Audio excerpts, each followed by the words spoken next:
Good evening, everyone. My name is Rob Reich. I'm delighted to welcome you here to Stanford University for an evening of conversation with Yuval Harari, Fei-Fei Li, and Nick Thompson. I'm a professor of political science here and the faculty director of the Stanford Center for Ethics and Society, which is a co-sponsor of tonight's event, along with the Stanford Institute for Human-Centered Artificial Intelligence and the Stanford Humanities Center. Our topic tonight is a big one. We're going to be thinking together about the promises and perils of artificial intelligence, the technology quickly reshaping our economic, social, and political worlds for better or for worse. The questions raised by the emergence of AI are by now familiar, at least to many people here in Silicon Valley, but I think it's fair to say that their importance is only growing. What will the future of work look like when millions of jobs can be automated? Are we doomed or perhaps blessed to live in a world where algorithms make decisions instead of humans? And these are smaller questions in the big scheme of things. What, might you ask, are the large ones? Well, here are three.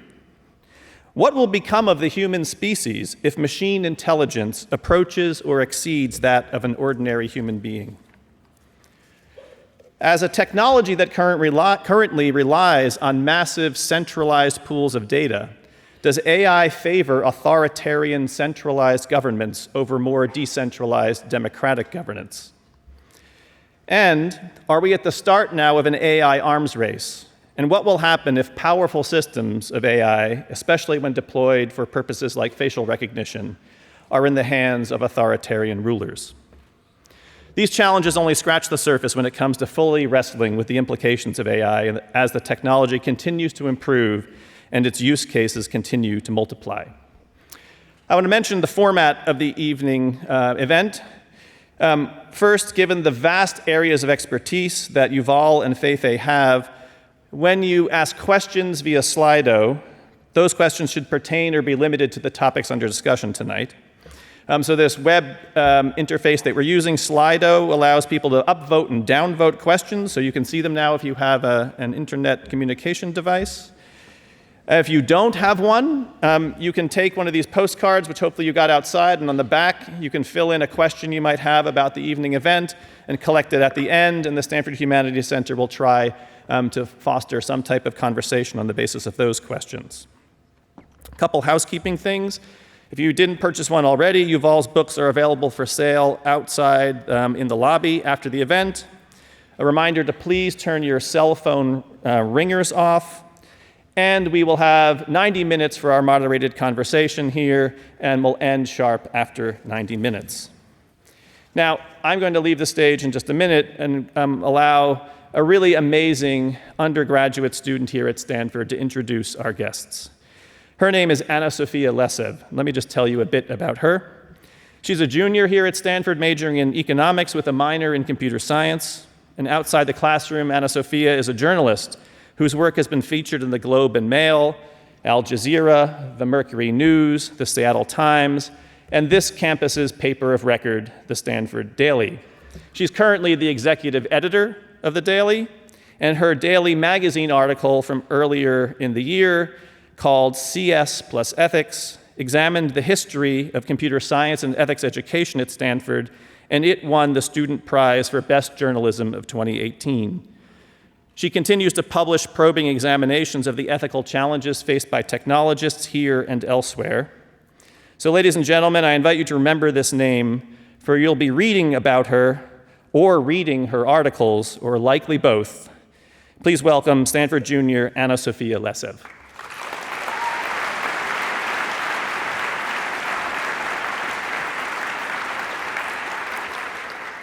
Thank you very much for the introduction, Rob.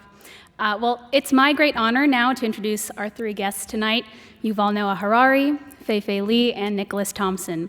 Professor Yuval Noah Harari is a historian, futurist, philosopher, and professor at Hebrew University. The world also knows him for authoring some of the most ambitious and influential books of our decade. Professor Harari's internationally best-selling books, which have sold millions of copies worldwide, have covered a dizzying array of subject matter, from narrativizing the entire history of the human race in Sapiens, to predicting the future awaiting humanity, and even coining a new faith called Dataism in Homo Deus.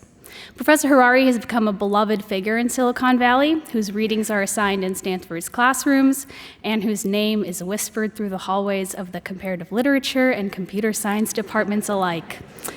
His most recent book is 21 Lessons for the 21st Century, which focuses on the technological, social, political, and ecological challenges of the present moment. In this work, Harari cautions that as technological breakthroughs continue to accelerate, we will have less and less time to reflect upon the meaning and consequences of the changes they bring. And this urgency is what charges Professor Fei-Fei Li's work every day in her role as the co-director of Stanford's Human-Centered AI Institute.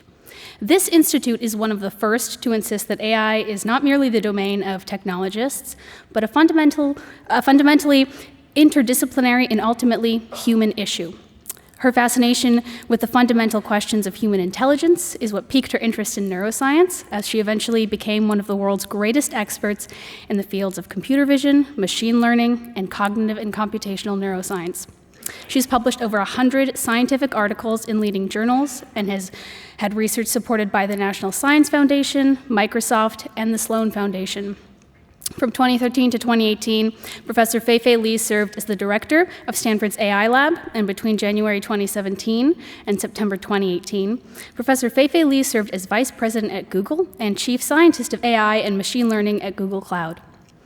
Nicholas Thompson is the editor-in-chief of Wired magazine, a position he's held since January 2017. Under Mr. Thompson's leadership, the topic of artificial intelligence has come to hold a special place at the magazine. Not only has Wired assigned more feature stories on AI than on any other subject, but it is the only specific topic with a full-time reporter assigned to it. It's no wonder, then, that Professors Harari and Li are no strangers to its pages. Mr. Thompson has led discussions with the world's leaders in technology and AI, including Mark Zuckerberg on Facebook and privacy, French President Emmanuel Macron on France's AI strategy, and Ray Kurzweil on the ethics and limits of AI. Mr. Thompson is a Stanford University graduate who earned his BA, double majoring in Earth Systems and Political Science, and impressively even completed a third degree in economics. Of course, I would be remiss if I did not mention that Mr. Thompson cut his journalistic teeth in the opinion section of the Stanford Daily. So, Nick, that makes both of us. Like all our guests today, I'm at once fascinated and worried by the challenges that artificial intelligence poses for our society. One of my goals at Stanford has been to write about and document the challenge of educating a generation of students whose lives and workplaces will eventually be transformed by AI. Most recently, I published an article called Complacent Valley with the Stanford Daily. In it, I critiqued our propensity to become overly comfortable with the technological and financial achievements that Silicon Valley has already reached, lest we become complacent and lose our ambition and momentum to tackle the greater challenges the world has in store.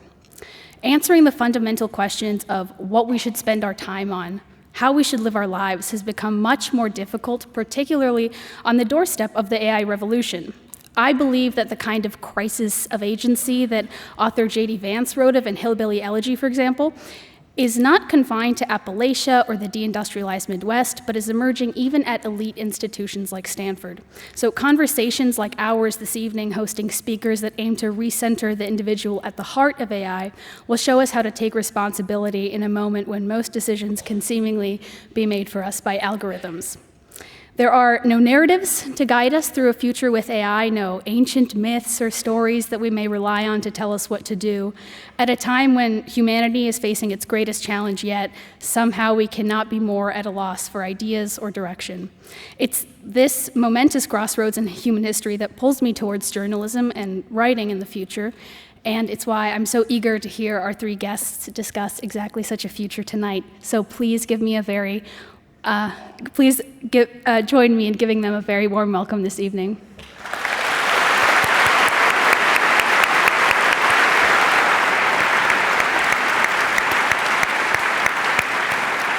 Wow. Thank you so much, Anna Sophia. Thank you, Rob. Thank you, Stanford, for inviting us all here. I'm having a flashback to the last time I was on a stage at Stanford, which was playing guitar at the Coho. And I didn't have either Yuval or Fei-Fei with me, so there were about 6 people in the audience, one of whom had her headphones on. But I did meet my wife. Isn't that sweet? All right, so a reminder, housekeeping. questions are going to come in Slido. You can put them in. You can vote up questions. We've already got several thousand, so please vote up the ones you really like. If someone can program an AI that can get a really devastating question in and stump Yuval, I will get you a free subscription to Wired.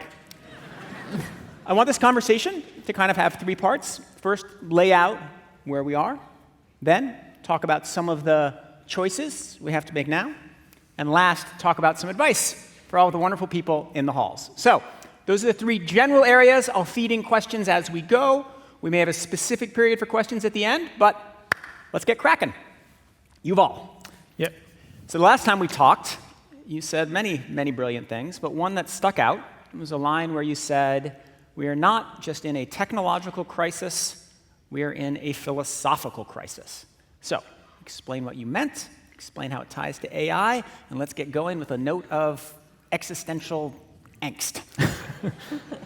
Yes, I think what's happening now is that the philosophical framework of the modern world that has been established in the 17th and 18th century around ideas like human agency and individual free will are being challenged like never before, not by philosophical ideas, but by practical technologies.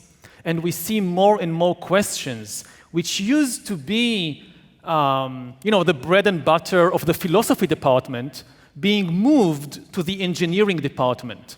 And that's scary, partly because unlike philosophers who are extremely patient people, they can discuss something for thousands of years without reaching any agreement, and they are fine with that. The engineers won't wait.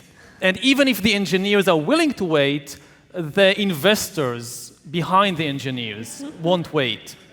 So it means that we don't have a lot of time. And in order to encapsulate what the crisis is, I know that engineers, especially in a place like Silicon Valley, they like equations. So maybe I can try and formulate an equation to explain what's happening. And the equation is B times C times D equals A, which means biological knowledge multiplied by computing power multiplied by data equals the ability to hack humans. And the AI revolution or crisis is not just AI, it's also biology, it's biotech. I mean, we haven't seen anything yet because the link is not complete. There is a lot of hype now around AI and computers, but it is just half the story. The other half is the biological knowledge coming from brain science and biology. And once you link that to AI, what you get is the ability to hack humans. And maybe I'll explain what it means, the ability to hack humans, to create an algorithm that understands me better than I understand myself, and can therefore manipulate me, enhance me, or replace me. And this is something that our philosophical baggage and all our belief in human agency and free will, and the customer is always right, and the voter knows best, this just falls apart once you have this kind of ability. Once you have this kind of ability and it's used to manipulate or replace you, not if it's used to enhance you. Also, when it's used to enhance you, the question is, who decides what is a good enhancement and what is a bad enhancement? So our immediate fallback position is to fall back on the traditional humanist ideas that the customer is always right. The customers will choose the enhancement. Or the voter is always right. The voters will vote. There will be a political decision about the enhancement. Or if it feels good, do it. We'll just follow our heart. We'll just listen to ourselves. None of this works when there is a technology to hack human on a large scale. You can't trust your feelings or the voters or the customers on that. The easiest people to manipulate are the people who believe in free will because they think they cannot be manipulated. So how do you decide what to enhance if And this is a very deep ethical and philosophical question, again, that philosophers have been debating for thousands of years. What is good? What are the good qualities we need to enhance? So if you can't trust the customer, if you can't trust the voter, if you can't trust your feelings, who do you trust? What do you go by? All right, Fei-Fei, you have a PhD, you have a CS degree, you're a professor at Stanford. Does A times B times C equal H? Is Yuval's theory the right way to look at where we're headed? Wow, what a beginning. Thank you, Yuval. Well, one of the things, I've been reading Yuval's book for the past couple of years and talking to you, and I'm very envious of philosophers now because they can propose questions and crises, but they don't have to answer them.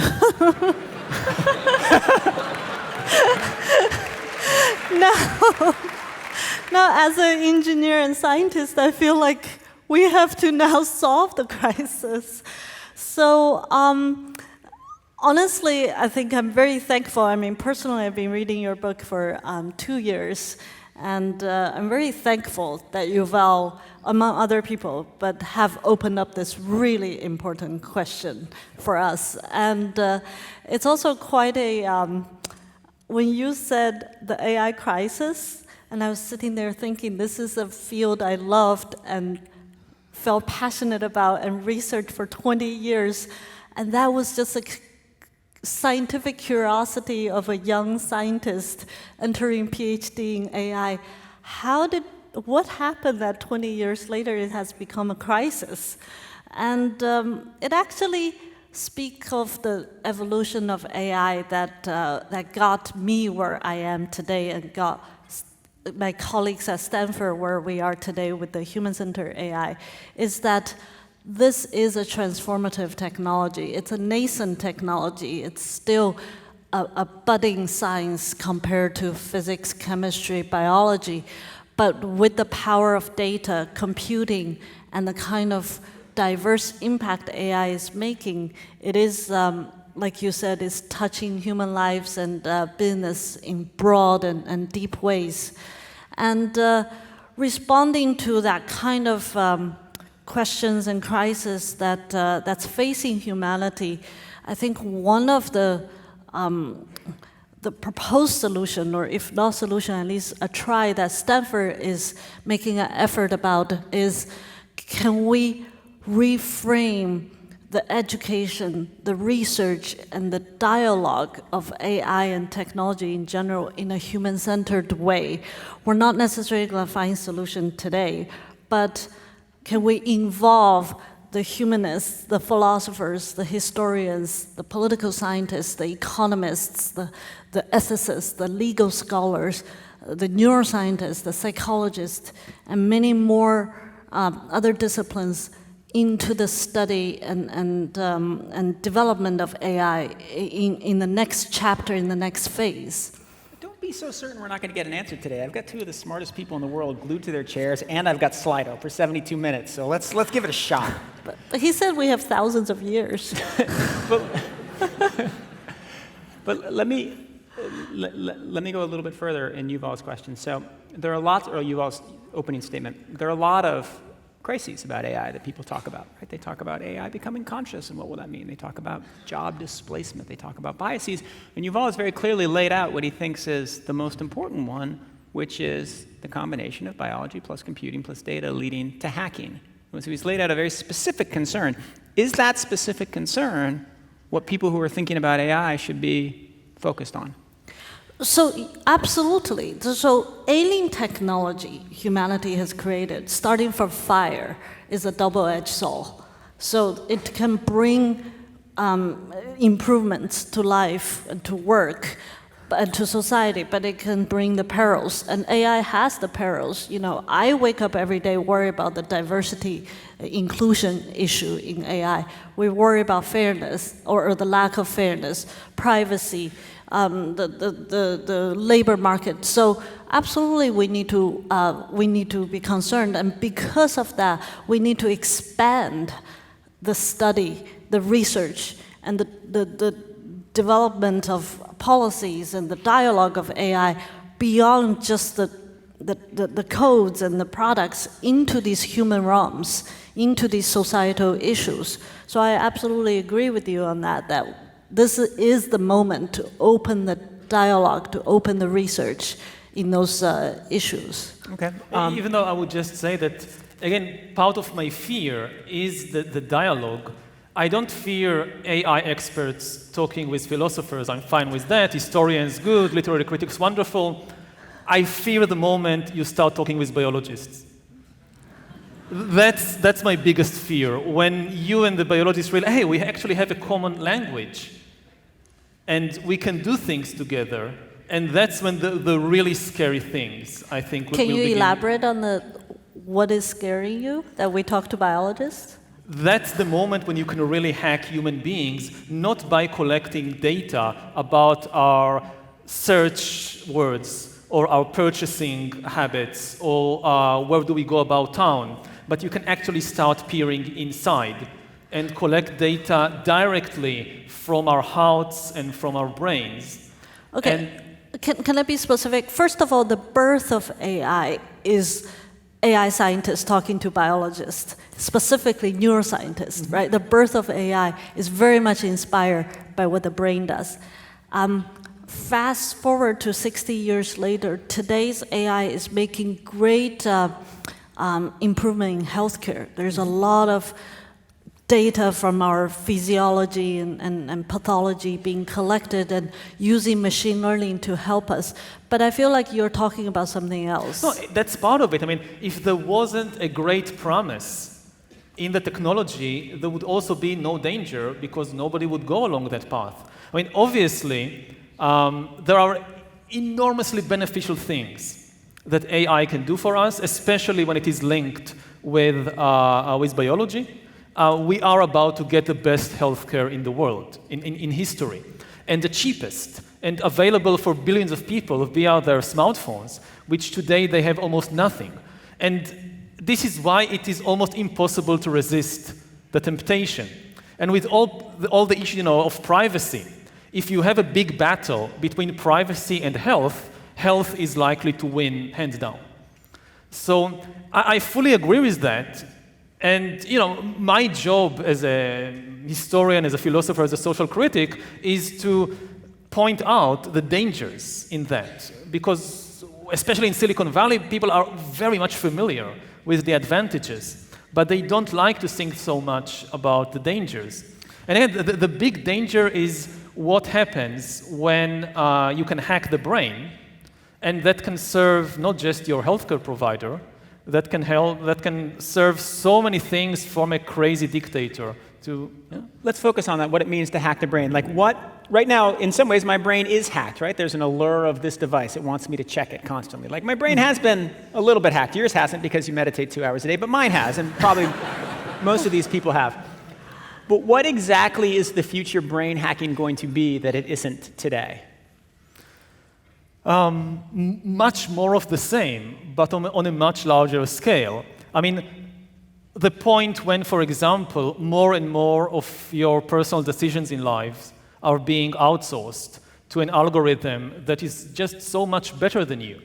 So, we have two distinct dystopias that kind of mesh together. We have the dystopia of surveillance capitalism, in which there is no big brother dictator, but more and more of your decisions are being made by an algorithm. And it's not just decisions about what to eat or what to shop, but decisions like where to work and where to study and whom to date and whom to marry and whom to vote for. It's the same logic. And I would be curious to hear if you think that there is anything in humans which is, by definition, unhackable. That we can't reach a point when the algorithm can make that decision better than me. So that's one line of dystopia, which is a bit more familiar in this part of the world. And then you have the full-fledged dystopia of a totalitarian regime based on a total surveillance system, something like the totalitarian regimes that we have seen in the 20th century, but augmented with biometric sensors and the ability to basically track each and every individual 24 hours a day. And which in the days of, I don't know, Stalin or Hitler was absolutely impossible because they didn't have the technology, but maybe might be possible in 20 years, 30 years. So we can choose which dystopia to discuss, but they are very close. Let's choose the liberal democracy dystopia. Fei-Fei, do you want to answer Yuval's specific question, which is there something in dystopia A, liberal democracy dystopia, is there something endemic to humans that cannot be hacked? So when you asked me that question just 2 minutes ago, the first word that came to my mind is love. Is love hackable? Ask Tinder, I don't know. Dating! It depends. Dating is not the entirety of love, I hope. But the question is, which kind of love are you referring to? If you're referring to this, I don't know, Greek philosophical love or the loving kindness of Buddhism, that's one question, which I think is much more complicated.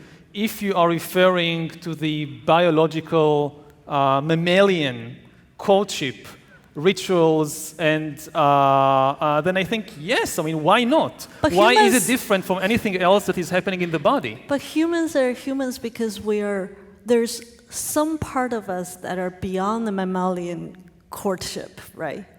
So is that part hackable? That's the question. I mean, in most science fiction books and movies, they give your answer. When the extraterrestrial evil robots are about to conquer planet Earth and nothing can resist them, resistance is futile, at the very last moment, it's just humans win because the robots don't understand love. Last moment is one heroic white dude that saves us.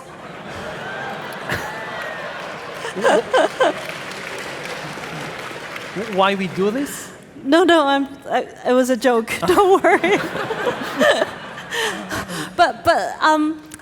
Okay. So the two dystopian. I do not have answers to the two dystopias, but I want to keep saying is this is precisely why this is the moment that we need to seek for solutions.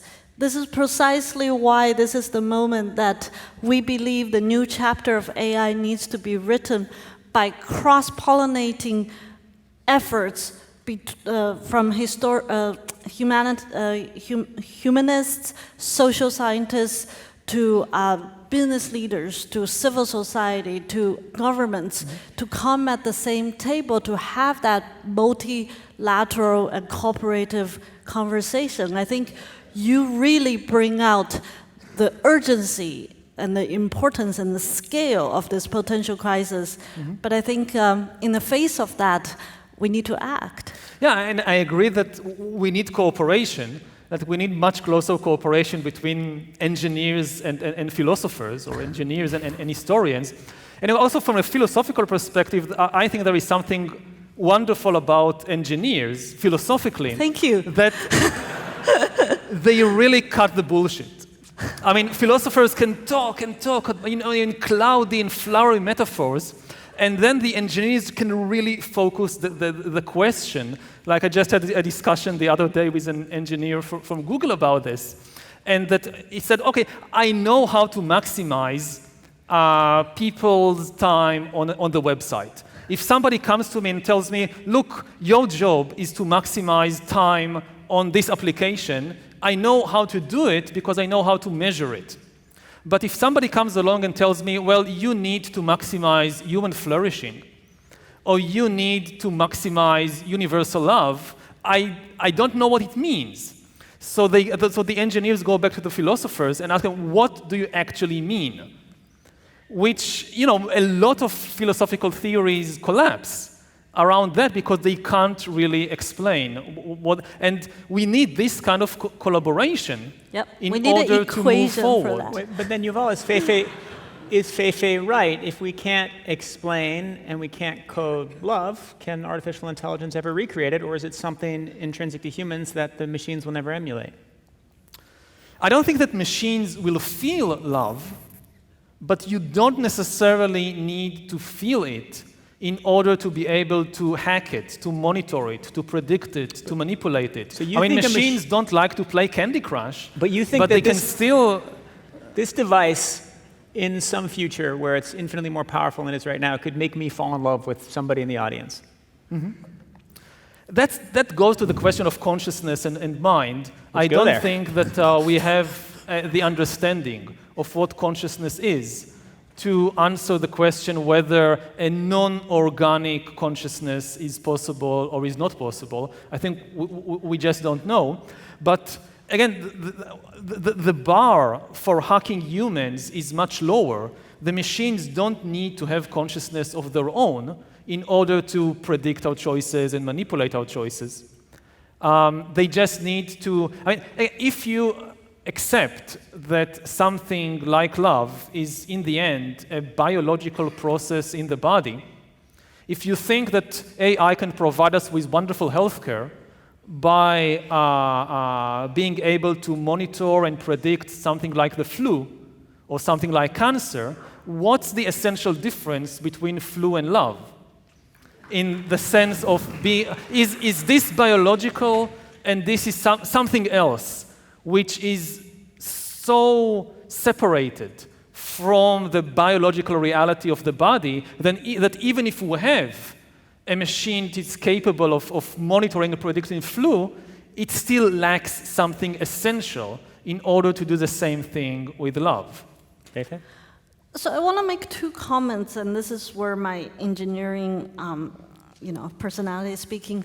We're making two very important assumptions in this part of the conversation. One is that AI is so omnipotent that it's achieved to a state that it's beyond predicting anything physical. It's got into the consciousness level. It got into the ultimate, the love level of capability. And I do want to make sure that we recognize that we're very, very, very far from that. This technology is still very nascent. Part of the concern I have about today's AI is that super hyping of its capability. So I'm not saying that that's not a valid question, but I think that part of this conversation is built upon that assumption that this technology has become that powerful, and I don't even know how many decades we are from that.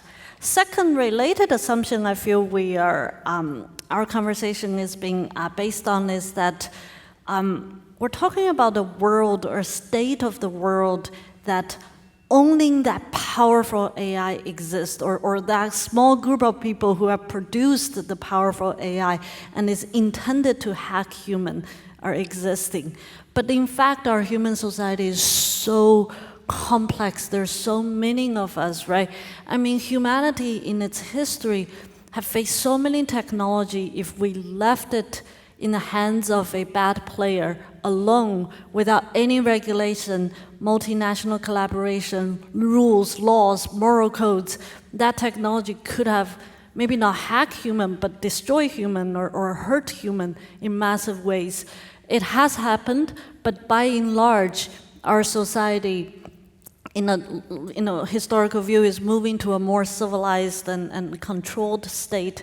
So I think it's important to look at that greater society and bringing other players and people into this dialogue, so we don't talk like there's only this omnipotent AI, deciding it's gonna hack everything to the end. And that brings to your topic that in addition of hacking human at that level that you're talking about, there are some very immediate concerns already: diversity, privacy, labor, legal changes, international geopolitics. And I think it's critical to tackle those now. Well, I love talking to AI researchers, because 5 years ago, all the AI researchers were like, it's much more powerful than you think. And now they're all like, it's not as powerful as you think. All right, so I'll just let me ask. Because 5 years ago you have no idea what AI is. I'm not saying now it's you're wrong. extrapolating too much. I didn't say it was wrong. I just said it was a thing. I want to go into what you just said, but before we do that, I want to take one question here from the audience, because once we move into the second section, we won't be able to answer it. So the question is, it's for you, Yuval. This is from Marin Lucini. How can we avoid the formation of AI-powered digital dictatorships? So how do we avoid dystopia number 2? Let's answer that, and then let's go, Fei-Fei, into what we can do right now, not what we can do in the future. Mm-hmm.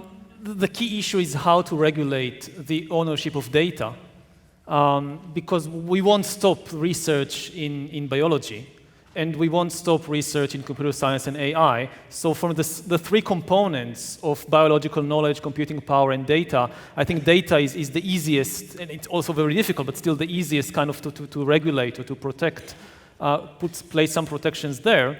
And there are efforts now being made. And they are not just political efforts, but also philosophical efforts to really conceptualize what does it mean to own data or to regulate the ownership of data. Because we have a fairly good understanding what it means to own land. We had thousands of years of experience with that. We have a very poor understanding of what it actually means to own data and how to regulate it. But this is a very important front that we need to focus on in order to prevent the worst dystopian outcomes. And I agree that AI is not nearly as powerful as some people imagine, but this is why, I think we need to place the bar low. To reach a critical threshold, we don't need the AI to know us perfectly, which will never happen. We just need the AI to know us better than we know ourselves, which is not so difficult because most people don't know themselves very well and often make huge mistakes in critical decisions. So whether it's finance or career or love life, to have this shift in authority from humans to algorithms, they can still be terrible. But as long as they are a bit less terrible than us, the authority will shift to them. In your book, you tell a very illuminating story about your own self and your own coming to terms with who you are and how you could be manipulated. Will you tell that story here about coming to terms with your sexuality and the story you told about Coca-Cola in your book? Because I think that will make it clear what you mean here very well. Yeah, so I said that I only realized that I was gay when I was 21. And I look back at the time when I was, 15, 17, and it should have been so obvious. How, and it's not like a stranger. Like I'm with myself 24 hours a day, and I just don't notice any of the screaming signs that saying that, yeah, you were gay. And I don't know how, but the fact is I missed it. Now, an AI, even a very stupid AI, today will not miss it. So I'm not so sure. So imagine, this is not like a science fiction scenario of a century from now. This can happen today, that you can write all kinds of algorithms that, they are not perfect, but they are still better, say, than the average teenager. And what does it mean to live in a world in which you learn about something so important about yourself from an algorithm? What does it mean? What happens if the algorithm doesn't share the information with you, but it shares the information with advertisers or with governments? So if you want to, and I think we should go down from the cloudy heights of the extreme scenarios to the practicalities of day-to-day life, this is a good example, because this is already happening. Yeah. All right, well, let's take the elevator down to the more conceptual level of this particular shopping mall that we're shopping in today. And Fei-Fei, let's talk about what we can do today as we think about the risks of AI, the benefits of AI, and tell us, sort of your punch list of what you think the most important things we should be thinking about with AI are. Well, boy, there are so many things we could do today, and I cannot agree more with Yuval that this is such an important topic. Again, I'm going to try to speak about all the efforts that's being made at Stanford, because I think this is a good representation of what we believe there are so many efforts we can do. So in human-centered AI, in which this is the overall theme we believe that the next chapter of AI should be, is human-centered. We believe in three major principles. One principle is to invest in the next generation of AI technology that is more that reflects more of the kind of human intelligence we would like. I was just thinking about your comment about AI's dependence on data and how that the policy and governance of data should emerge in order to regulate and govern the AI impact. Well, technology is, we should be developing technology that can explain AI. In technical field, we call it explainable AI or AI interpretability studies. We should be focusing on technology that have the more nuanced understanding of human intelligence. We should be investing in the development of less data-dependent AI technology that will take into considerations of intuition, knowledge, creativity, and other forms of human intelligence. So that kind of human intelligence-inspired AI is one of our principles. The second principle is to, again, welcome in the kind of multidisciplinary study of AI, cross-pollinating with economics, with ethics, with law, with philosophy, with history, cognitive science, and so on, because there is so much more we need to understand in terms of AI's social, human, anthropological, ethical impact. And we cannot possibly do this alone as technologists. Some of us shouldn't even be doing this. It's the ethicists, philosophers should participate and work with us on these issues. So that's the second principle. And the third principle, and within this, we work with policymakers. We convene the kind of dialogues of multilateral stakeholders. Then the third, last but not the least, I think, Nick, you said that at the very beginning of this conversation, that we need to promote the human enhancing and collaborative and augmentative aspect of this technology. You have a point. Even there, it can become manipulative. But we need to start with that sense of alertness, understanding, but still promote that kind of benevolent applications and design of this technology. At least these are the three principles that Stanford's Human-Centered AI Institute is based on. And I just feel very proud.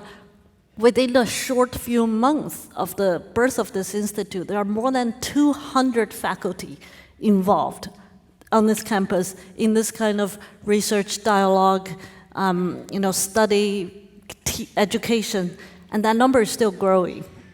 Wow. Well, of those three principles, let's start digging into them.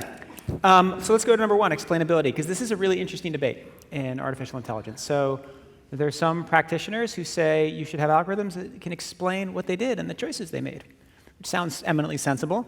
But how do you do that?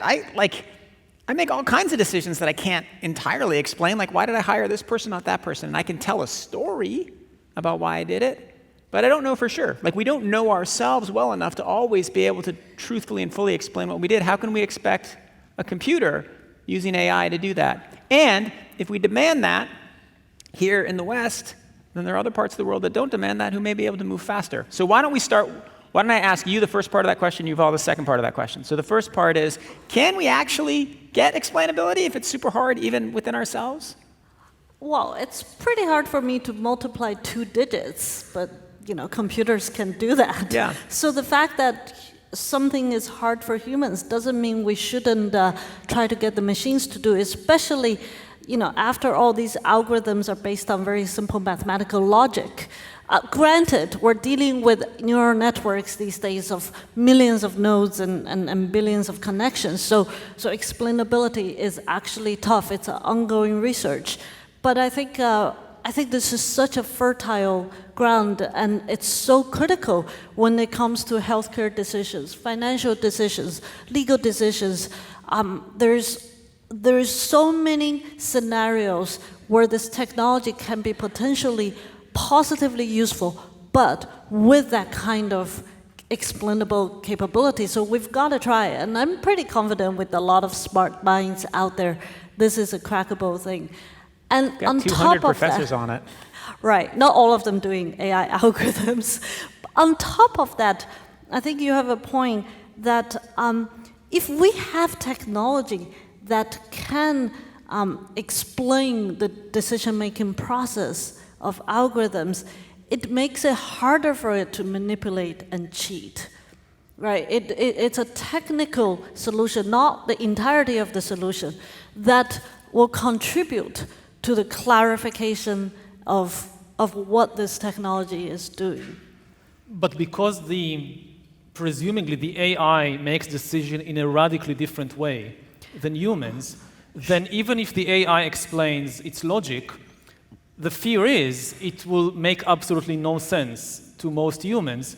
Most humans, when they are asked to explain a decision, they tell a story in a narrative form which may or may not reflect what is actually happening within them. In many cases, it doesn't reflect. It's just a made-up rationalization and not the real thing. Now, an AI could be much better than a human in telling me, like, I applied to the bank for a loan, and the bank says no, and I ask why not, and the bank says, okay, we'll ask our AI. And the AI gives this extremely long statistical analysis based not on one or two salient features of my life, but on 2,517 different data points, which it took into account and gave different weights. And why did you give this weight, and why did you give, oh, there is another book about that. And most of the data points would seem to a human completely irrelevant. You applied for a loan on Monday and not on Wednesday. And the AI discovered that for whatever reason, it's after the weekend, whatever, people who apply for loans on a Monday are 0.075% less likely to repay the loan. So it goes into the equation. And I get this book of the real explanation. Finally, I get a real explanation. It's not like sitting with a human banker that just bullshits me. And so are you rooting for AI? Are you saying AI is good in this case? In many cases, yes. I mean, I think in many cases, I mean, it's two sides of the coin. I think that in many ways, the AI in this scenario will be an improvement over the human banker because, for example, you can really know what the decision is based on, presumably, right, but it's based on something that I, as a human being, just cannot grasp. I know how to deal with simple narrative stories. I didn't give you a loan because you're gay, that's not good, or because you didn't repay any of your previous loans. Okay, I can understand that. But my mind doesn't know what to do with the real explanation that the AI will give, which is just this crazy statistical thing, which says okay, nothing so there to are me. two layers to your comment. One is how do you trust and be able to comprehend AI's explanation. Second is actually, can AI be used to make humans more trustable or be more trustable than humans? On the first point, I agree with you. If AI gives you 2,000 dimensions of potential features with probability, it's now human understandable. But the entire history of science in human civilization is to be able to communicate the result of science in better and better ways, right? Like I just had my annual physical and a whole bunch of numbers came to my cell phone. Well, first of all, my doctors the expert can help me to explain these numbers. Now even Wikipedia can help me to explain some of these numbers. But the technological improvements of explaining these will improve. It's our failure as AI technologists if we just throw 200 or 2,000 dimensions of probability numbers at you. But this is this is the explanation, and I think that the point you raise is very important, but I see it differently. I think science is getting worse and worse in explaining its theories and findings to the general public, which is the reason for things like doubting climate change and so forth. And it's not really even the fault of the scientists, because the science is just getting more and more complicated, and reality is extremely complicated, and the human mind wasn't adapted to understanding the dynamics of climate change or the real reasons for refusing to give somebody a loan. But that's the point when you have again, let's put aside the whole question of manipulation and how can I trust. Let's assume the AI is benign, and let's assume it makes that there are no hidden biases. Everything is okay. But still, I can't understand that's the why decisions Nick, of the AI. People like Nick, the storytellers, has to explain. What I'm saying, you're right. It's very complex. But there are people like I'm going to lose my job to computer like next week, but I'm happy to have your confidence with me. Yeah. But it's the job of the society collectively to explain the complex science. I'm not saying we're doing a great job at all, but I'm saying there's hope if we try. Oh, but my fear is that we just really can't do it because the human mind is not built for dealing with these kinds of explanations and technologies. And it's true for, it's true for the individual customer who goes to the bank and the bank refuses to give them a loan. And it can even be on the level, how many people today on Earth understand the financial system? How many presidents and prime ministers understand the financial system? In this country, it's 0. So what does it mean to live in a society where the people who are supposed to be running the business, and again, it's not the fault of a particular politician. It's just the financial system has become so complicated.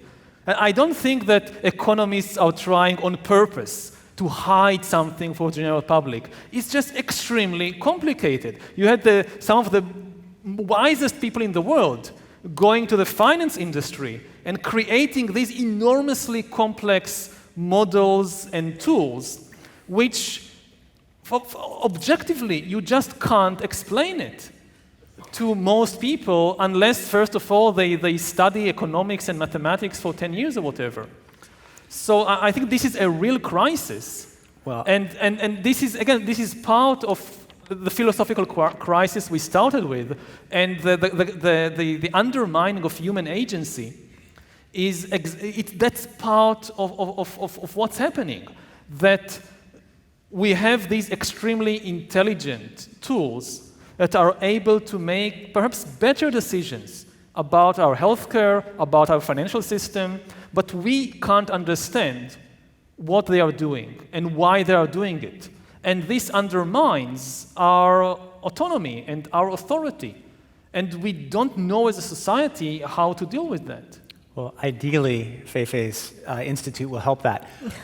Before we leave this topic, though, I want to move to a very closely related question, which I think is one of the most interesting, which is the question of bias in algorithms, which is something you've spoken eloquently about. And let's stay with the financial system. So you can imagine a loan used by a bank to determine whether somebody should get a loan. And you can imagine training it on historical data. And historical data is racist.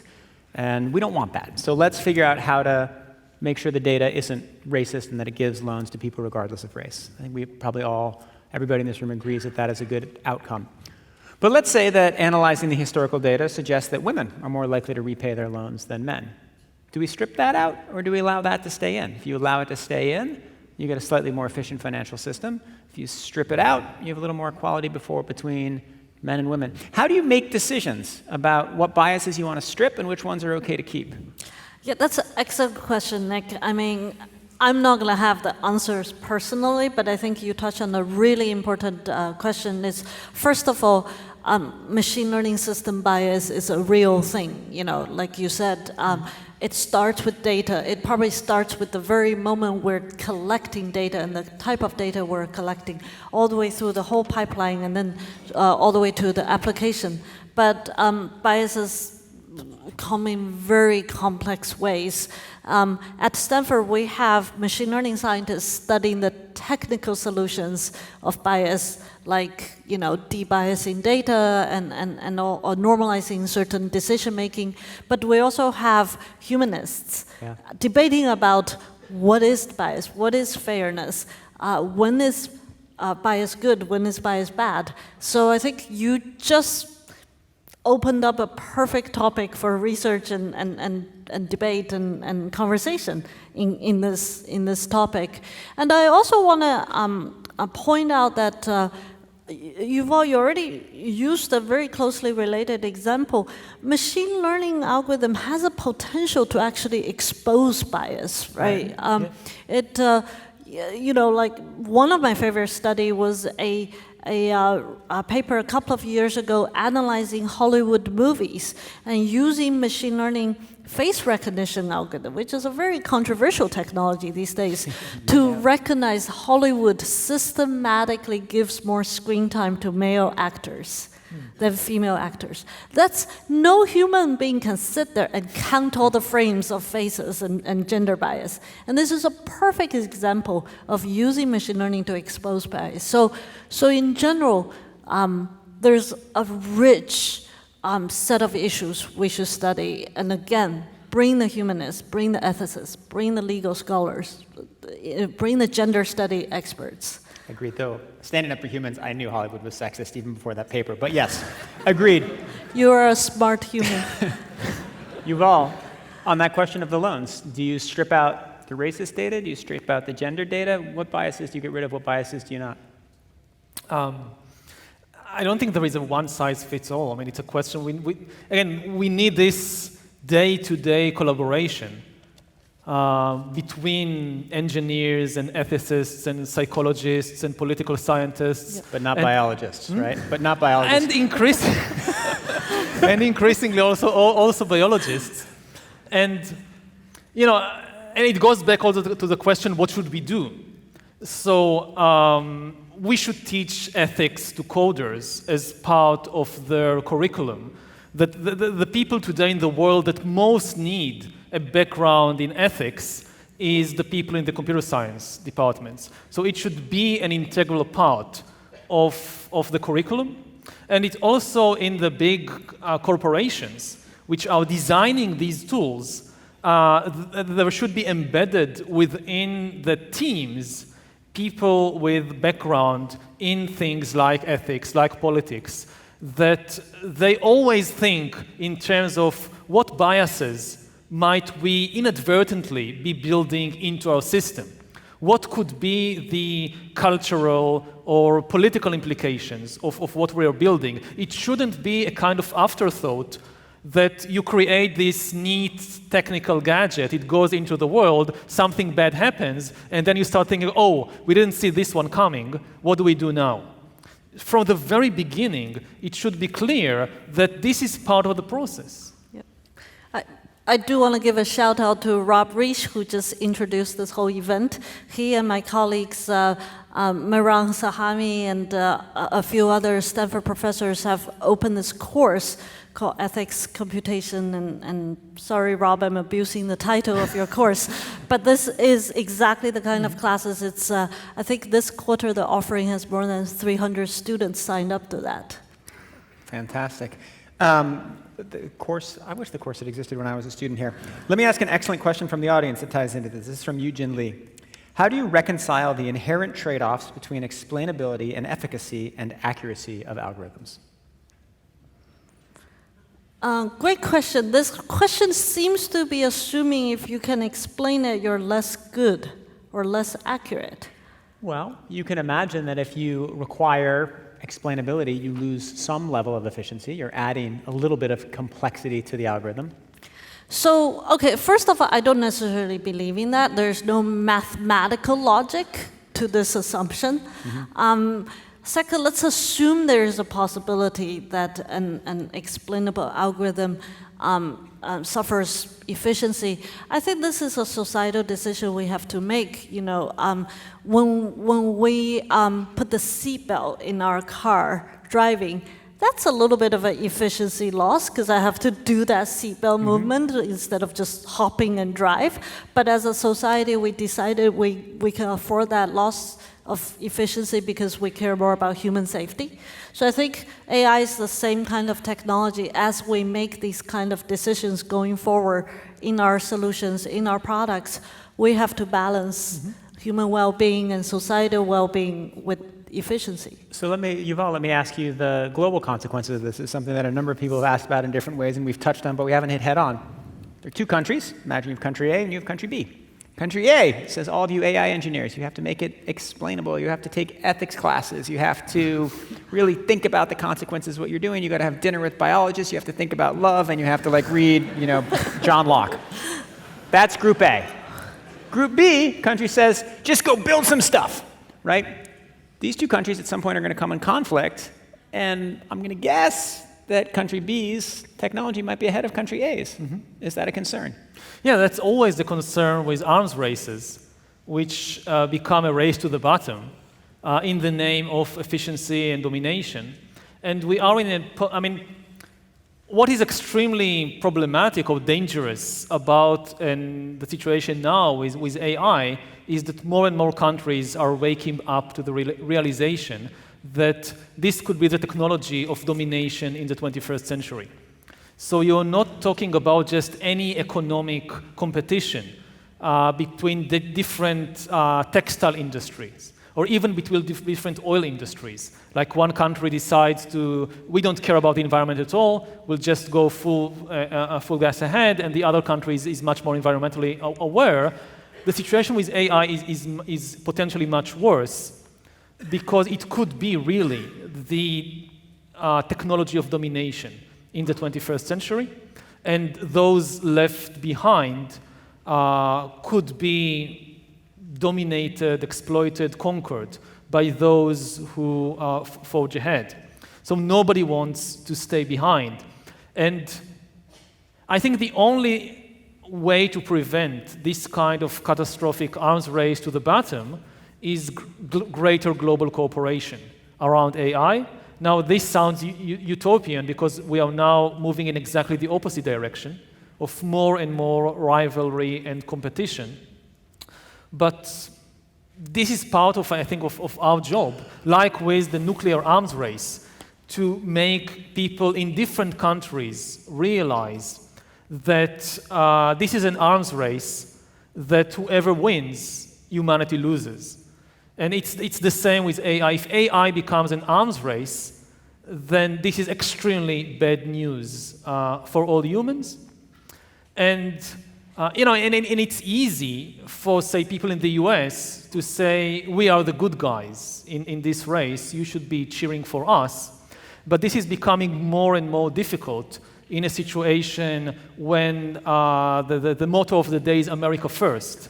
I mean, how can we trust the USA to be the leader in AI technology if ultimately it will serve only American interests and American economic and political domination?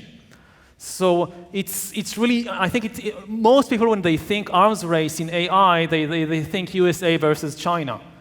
But there are almost 200 other countries in the world.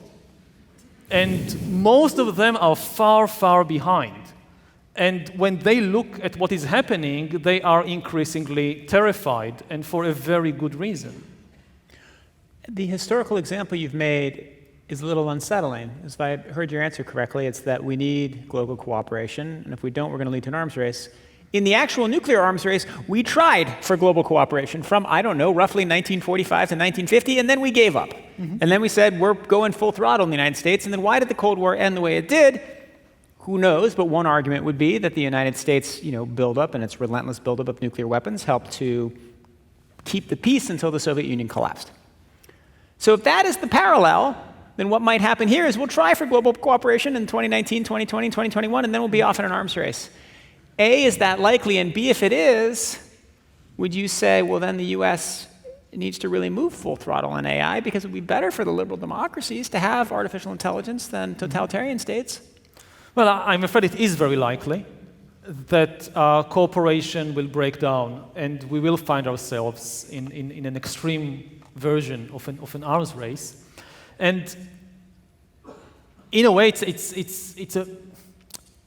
it's worse than the nuclear arms race, because with nukes, at least until today, countries developed them but never used them.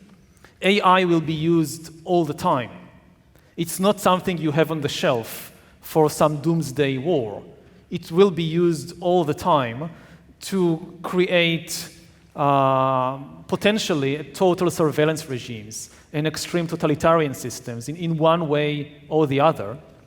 And so from this perspective, I think the danger is far greater. You could say that the nuclear arms race actually saved democracy and the free market and, rock and roll and Woodstock and then the hippies, and they all owe a huge debt to nuclear weapons. Because if nuclear weapons weren't invented, there would have been a conventional arms race and conventional military buildup between the Soviet bloc and the American bloc. And that would have meant total mobilization of society. If the Soviets are having total mobilization, the only way the Americans can compete is to do the same. Now, what actually happened was that you had an extreme totalitarian mobilized society in the communist bloc, but thanks to nuclear weapons, you didn't have to do it in the United States or in Western Germany or in France, because you relied on nukes. You don't need millions of conscripts in the army. And with AI, it's going to be just the opposite. That the technology will not only be developed, it will be used all the time. And that's a very scary scenario. So, wait, can I just add one thing? I don't know history like you do, but you said AI is different from nuclear technology.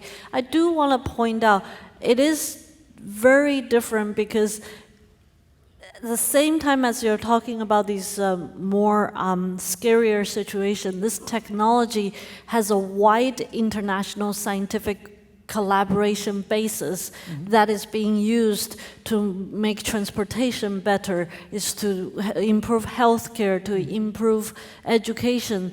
And so it's a very interesting new time that we haven't seen before, because while we have this kind of competition, we also have massive international scientific community collaboration on these benevolent uses and democratization of this technology. I just think it's important to see both sides of this. Yeah, you're absolutely right. Yeah, there are some, as I said, there are also enormous benefits to this technology. And in a global collaborative way, especially among the scientists. Again, the global aspect is more complicated, because the question is, what happens if there is a huge gap in abilities between some countries and most of the world? Would we have a rerun of the 19th century Industrial Revolution, when the few industrial powers conquer and dominate and exploit the entire world, both economically and politically? What's to prevent that from repeating? So even in terms of, without this scary war scenario, we might still find ourselves with a global exploitation regime in which the benefits, most of the benefits, go to a small number of countries at the expense of everybody else. Have you heard of archive.org? Archive.org? So students in the audience might laugh at this, but we are in a very different scientific research climate. Is that the kind of globalization of technology and technique happens in a way that the 19th century and even 20th century never saw before. Any paper that is a basic science research paper in AI today that is or technique that is produced, let's say this week at Stanford, it's easily get globally distributed through this thing called archive or GitHub or repository or this. The information is out there, yeah. The globalization of this scientific technology travels in a very different way from the 19th and 20th century. I mean, I don't doubt there are, confined development of this technology, maybe by regimes, but we do have to recognize that this global, the differences is pretty sharp now, and we might need to take that into consideration, that the scenario you're describing is harder. I'm not saying impossible, but harder to happen. So you think that the way... I'll just say that it's not just the scientific papers. Yes, the scientific papers are there, but if I live in Yemen or in Nicaragua or in Indonesia or in Gaza, yes, I can connect to the internet and download the paper. What will I do with that? I don't have the data. I don't have the infrastructure. I mean, you look at where the big corporations are coming from that hold all the data of the world. They're basically coming from just two places. I mean, even Europe is not really in the competition. There is no European Google or European Amazon or European Baidu or European Tencent. And if you look beyond Europe, you think about Central America, you think about most of Africa, the Middle East, much of Southeast Asia. Yes, the basic scientific knowledge is out there, but this is just one of the components that go to creating something that can compete with Amazon or with Tencent or with the abilities of governments like the US government or like the Chinese government. So I agree that the dissemination of information and basic scientific knowledge were in a completely different place than in the 19th century. Let me ask you about that, because it's something 3 or 4 people have asked in the questions, which is, it seems like there could be a centralizing force of artificial intelligence that it will make whoever has the data and the best compute more powerful, and that it could then accentuate income inequality, both within countries and within the world, right? You can imagine the countries you've just mentioned, the United States, China, Europe lagging behind, Canada somewhere behind, way ahead of Central America. It could accentuate global income inequality. A, do you think that's likely? And B, how much does it worry you? We have about 4 people who've asked a variation on that. Well, as I said, it's very, very likely. It's already happening. And it's extremely dangerous because the economic and political consequences could be catastrophic. We are talking about the potential collapse of entire economies and countries. Countries that depend, say, on cheap manual labor, and they just don't have the educational capital to compete in a world of AI. So what are these countries going to do? I mean, if, say, you shift back most production from, say, Honduras or Bangladesh to the USA and to Germany, because the human salaries are no longer part of the equation, and it's cheaper to produce the shirt in California than in Honduras, so what will the people there do? And you can say, okay, but there will be many more jobs for software engineers. But we are not teaching the kids in Honduras to be software engineers. So maybe a few of them could somehow immigrate to the US, but most of them won't. And what will they do? And at present, we don't have the economic answers and the political answers to these questions. Fei-Fei, you want to jump in? I think that's fair enough. I think Yuval definitely has laid out some of the critical pitfalls and of this, and that's why we need more people to be studying and thinking about this. One of the things we over and over noticed, even in this process of building the community of human-centered AI and also talking to people both internally and externally, is that there are opportunities for business around the world and governments around the world to I think about their data and AI strategy. There are still many opportunities for outside of the big players in terms of companies and countries to really come to the realization it's an important moment for their country, for their region, for their business to transform into this digital age. And I think when you talk about these potential dangers and lack of data in parts of the world that hasn't really caught up with this digital transformation, the moment is now, and we hope to raise that kind of awareness and encourage that kind of transformation. Yeah, I mean, I think it's very urgent. I mean, what we are seeing at the moment is, on the one hand, what you could call some kind of data colonization. That the same model that we saw in the 19th century, that you have the imperial hub where they have the advanced technology, They grow the cotton in India or Egypt. They send the raw materials to Britain. They produce the shirts, the high-tech industry of the 19th century, in Manchester, and they send the shirts back to sell them in India and outcompete the local producers. And we, in a way, might beginning to see the same thing now with the data economy, that they harvest the data in places also like Brazil and Indonesia, but they don't process the data there. The data from Brazil and Indonesia goes to California or goes to Eastern China, being processed there. They either produce the wonderful new gadgets and technologies and sell them back as finished products to the provinces or to the colonies. Now, it's not a one-to-one. It's not the same. There are differences. But I think we need to keep this analogy in mind.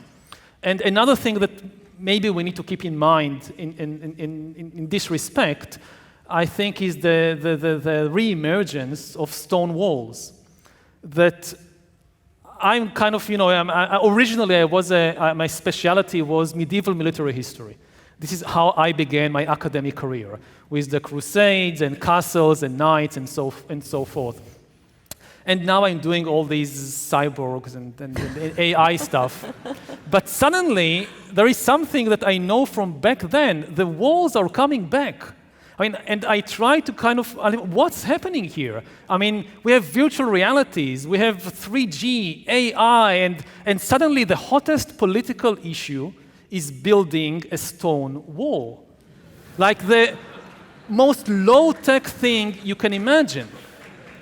And what is the significance of a stone wall in a world of interconnectivity and all that? And it really frightens me that there is something very sinister there. The combination of data is flowing around everywhere so easily, but more and more countries, and also my home country of Israel, it's the same thing. You have the startup nation and then the wall. And what does it mean, this combination? Fei-Fei, you want to answer that?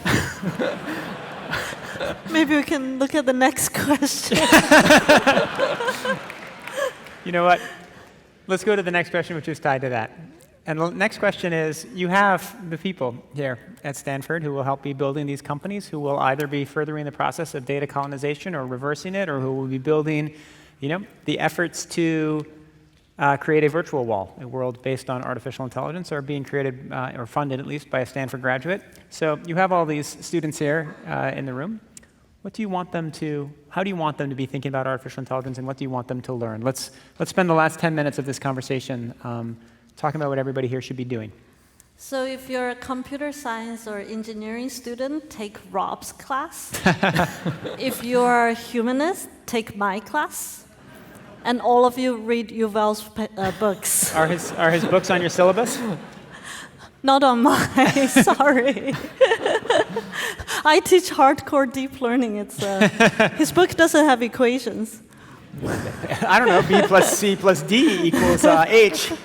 But seriously, what I meant to say is that Stanford students, you have a great opportunity. That we have a proud history of bringing this technology to life. Stanford was at the forefront of the birth of AI. In fact, our very Professor John McCarthy coined the term artificial intelligence and came to Stanford in 1963 and started this nation's one of the two oldest AI labs in this country. And since then, Stanford's AI research has been at the forefront of every wave of AI changes.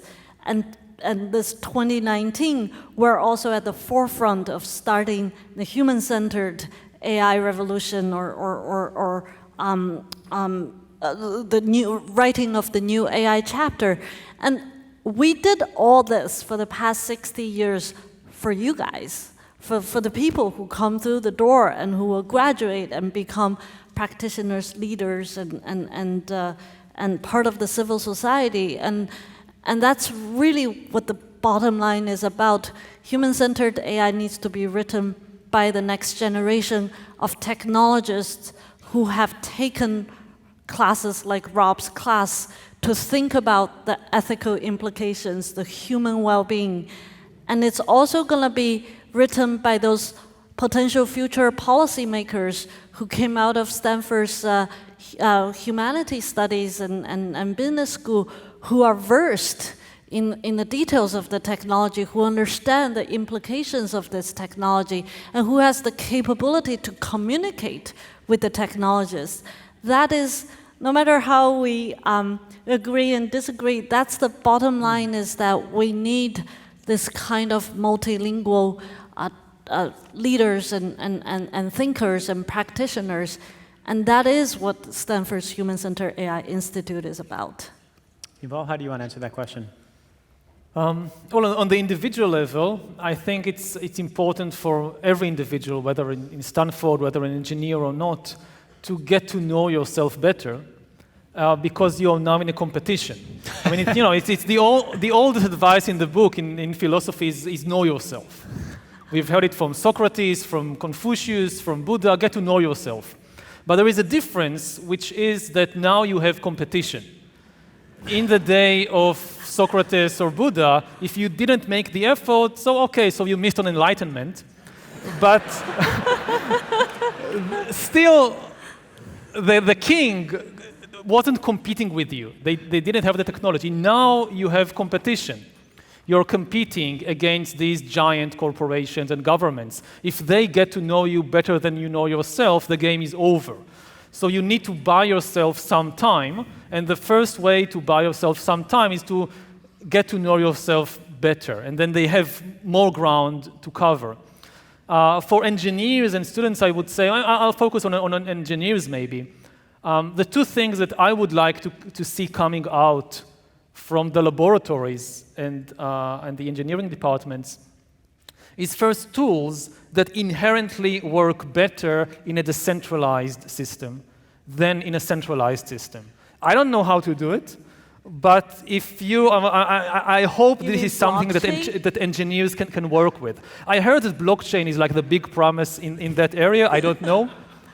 But whatever it is, part of when you start designing a tool, part of the specification of what this tool should be like, I would say this tool should work better in a decentralized system than in a centralized system. That's the best defense of democracy. The second thing that I would like to see coming out... I don't want to cut you off because I want you to get to the second thing. How do you make a tool work better in a democracy than a dictatorship? I'm not an engineer. I don't know. Okay. But again, part of... All right, well, to go to part two. Take that, someone in this room figure that out, because it's very important, I can think about it, and I can give you historical examples of tools that work better in this way or in that way. But I don't know how to translate it into present-day technological Go to part terms. two, because I got a few more questions asked from the audience. Okay, so the other thing that I would like to see coming is an AI sidekick that serves me and not some corporation or government. So to take all, we can't stop the progress of this kind of technology, but I would like to see it serving me. So yes, it can hack me, but it hacks me in order to protect me. Like my computer has an antivirus, but my brain hasn't. It has a biological antivirus against the flu or whatever, but not against hackers and trolls and so forth. So one project to work on is to create an AI sidekick, which I paid for, maybe a lot of money, and it belongs to me. And it follows me, and it monitors me and what I do and my interactions. But everything it learns in order to protect me from manipulation by other AIs, by other outside influencers. So this is something that I think, with the present-day technology, I would like to see more effort in that direction. Not to get into too technical terms, I think you would feel comforted to know that the budding efforts in this kind of research is happening, trustworthy AI, explainable AI, and security, motivated or aware AI. So I'm not saying we have the solution, but a lot of technologists around the world are thinking along that line, and trying to make that happen. Again, it's not that I want an AI that belongs to Google or to the government that I can trust. I want an AI that I'm its master. It's serving me. And it's powerful. It's more powerful than my AI, because otherwise my AI could manipulate your AI. It will have the inherent advantage of knowing me very well. So it might not be able to hack you, but because it follows me around and it has access to everything I do and so forth, it gives it an edge in the specific realm of just me. So this is a kind of counterbalance to the danger that the people but with even that would have a lot of challenges in their society. Who is accountable for? Are you accountable for your action or your sidekick? This is going good to question. be a more and more difficult question that we will have to deal with. The sidekick defense. All right, Fei-Fei, let's go through a couple of questions quickly. We often talk, this is from Reagan Pollack, we often talk about top-down AI from the big companies. How should we design personal AI to help accelerate our lives' careers? The way I interpret that question is, so much of AI is being done at the big companies. If you want to have AI at a small company or personally, can you do that? So, well, first of all, one solution is what Yuval just said. Well, probably those things we built by Facebook. But So first of all, it's true there's a lot of investment and efforts and resource put in big companies in AI research and development, but it's not that all the AI is happening there. I want to say that academia continue to play a huge role in AI's research and development, especially in the long-term exploration of AI. And what is academia? Academia is a worldwide network of individual students and professors thinking very independently and creatively about different ideas. So from that point of view, it's a very grassroots kind of effort in AI research that continues to happen. And small businesses and independent research institutes also have a role to play, right? There are a lot of publicly available data sets. It's a global community that is very open about sharing and disseminating knowledge and technology. So yes, please, by all means, we want global participation in this. all right, here's my favorite question. This is from Anonymous, unfortunately. If I am in 8th grade, do I still need to study?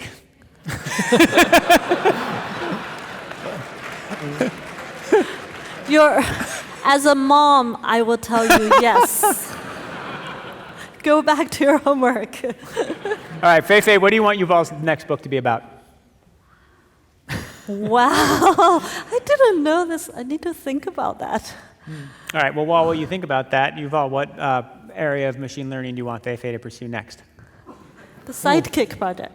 Yeah, I mean, just what I said, that an AI, can we create a kind of AI which can serve individual people and not some kind of big network? I mean, is that even possible, or is there something about the nature of AI which inevitably will always lead back to some kind of networked effect and winner takes all and so forth? All right, we're going to wrap with his Fei-Fei. next book is going to be a science fiction book between you and your sidekick. All right, one last question for Yuval, because we've got two of the top voted questions are this. Without the belief in free will, what gets you up in the morning? Without the belief in free will. I don't think that the question of, is very interesting or very central. It has been central in Western civilization because of some kind of basically theological mistake made thousands of years ago. But it's a misunderstanding of the human condition. The real question is, how do you liberate yourself from suffering? And one of the most important steps in that direction is to get to know yourself better. And for that, you need to just push aside this whole... for me, the biggest problem with the belief in free will is that it makes people incurious about themselves and about what is really happening inside themselves. Because they basically say, I know everything. I know why I make decisions. This is my free will. and they identify with whatever thought or emotion pops up in their mind because, hey, this is my free will. And this makes them very curious about what is really happening inside and what is also the deep sources of the misery and in their lives. And so this is what makes me wake up in the morning to try and understand myself better, to try and understand the human condition better. And free will is just irrelevant for that. And if we lose it, your sidekick can get you up in the morning. Fei-Fei, 75 minutes ago, you said we weren't going to reach any conclusions. Do you think we got somewhere? Well, we opened a dialogue between a humanist and a technologist, and I want to see more of that. Great. All right. Thank you so much. Thank you, Fei-Fei. Thank you, Yuval Noah Harari. It's wonderful to be here. Thank you to the audience.